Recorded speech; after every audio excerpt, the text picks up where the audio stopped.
আমি সম্মানিত প্রবাসের ভাইয়ের কাছে 20,000, আমি সামান্য বেতনে চাকরি করতাম, 7,000 টাকা বেতন। এটা দিয়ে আমার 8 জন পরিবারের সদস্য, তাতে ডাল ভাত খাওয়ার ব্যবস্থা হইতো। এটা থেকে আমাকে কেন বঞ্চিত করা হলো, অপমানজনক করে এগুলি দেওয়া হলো। আমি মোহাম্মদ হাফিজ মোহাম্মদ আব্দুল আলিম ভূঁইয়া। আমার গ্রামের বাড়ি শাখাল উত্তর অংশ 1 নম্বর ওয়ার্ড।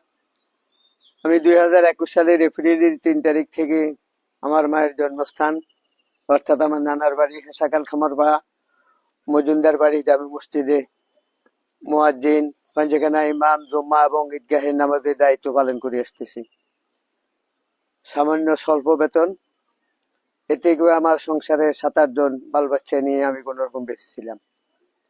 আমি 12 ফেব্রুয়ারি জামাত ইসলামের পক্ষ থেকে নির্বাচনী এজেন্টের দায়িত্ব পালন করি। বৃহস্পতিবার দিন আমার কর্মস্থলে আমার এই দায়িত্ব পালন করার জন্য আমি 2 জন লোককে নিয়োগ দিয়ে আসি এবং ওনারা যথারীতি আমার দায়িত্ব পালন করেন।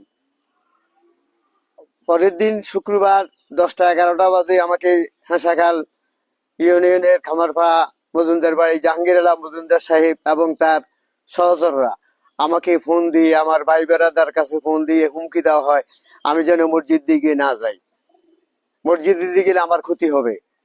পরবর্তীতে আমি আর মসজিদে যাই নাই।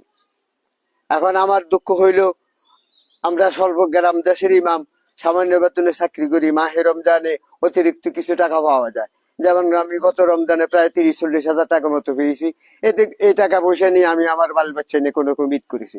এখন আমার উপরে জাহাঙ্গীর আলম মজুমদার এবং তার গঙ্গরা জুলুম করছে, আমার বাল বাচ্চা 8 জন পরিবার রিজিকের উপরে হাত দিয়েছে। আমি এই জালিমের বিচার চাই। এখন এমন এক মুহূর্তে আমাকে চাকরিচ্যুত করা হয়েছে। 2 দিন পরেই রমজান, এই মুহূর্তে কোথাও কোনো মসজিদে চাকরি পাওয়া যায় না। আমি অসহায় হিসাবে বাড়িতে বর্তমানে পড়ে আছি। আমি জালিমের বিচার চাই। বাংলাদেশের নাগরিক হিসাবে আমি যে কোনো একটা দল করতে পারি, একটা দল করার ক্ষমতা আমার আছে। তাই বলি একটা দল করার কারণে আমাকে মসজিদ থেকে চাকরিচ্যুত করা হয়েছে। এই জন্য আমি নবনির্বাচিত সংসদ সদস্য ওনার এবং উদ্যতন বর্তমান বাংলাদেশের জনগণের কান্ডারি জনাব তারেক রহমানের কাছে আমি উদারত আহ্বান জানাই, আমার মতো অসহায় জুলুম যেন অত্যাচারের শিকার কেউ না হয় এবং আমি এর বিচারের দাবি জানাই।